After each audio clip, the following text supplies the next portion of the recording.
আজ কন্যার গায়ে হলুদ, কাল কন্যার বিয়ে। তো কিছুদিন আগে ছিল আমার এক চাচাতো বোনের গায়ে হলুদ। একটা মেয়ের জীবনে এই দিনটা যেমন খুশির ঠিক তেমনই কষ্টের। এই যে দেখতে পাচ্ছেন, যখন ওর মা ওকে গায়ে হলুদের খাবার খাওয়াতে এসেছিল বা হলুদ দিতে এসেছিল, তখন কি পরিমাণ তারা কান্না করছিল। তো এরপরে এসেছিল মেয়ের বাবা, একটু হলুদ ছুঁয়ে দিতেই চোখে যেন অঝরে পানি পড়ছিল। প্রত্যেকটা মেয়ের কাছে এই সময়টা যে কতটা কষ্টের সেটা শুধু মেয়েরাই জানে।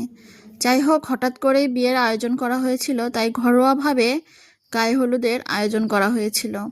তো আমরা সবাই একে একে গায়ে হলুদ দিয়ে দিচ্ছিলাম, এরপর বেশ কিছু ফটো সেশন করেছিলাম।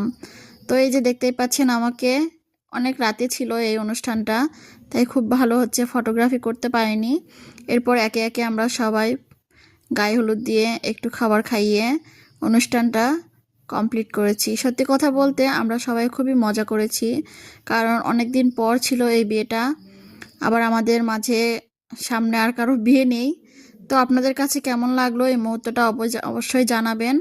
আর আমি পরবর্তীতে বিয়ের ভিডিওটাও শেয়ার করার চেষ্টা করব। আজ এখানেই বিদায় নিচ্ছি। ভালো থাকবেন সবাই। ধন্যবাদ সবাইকে।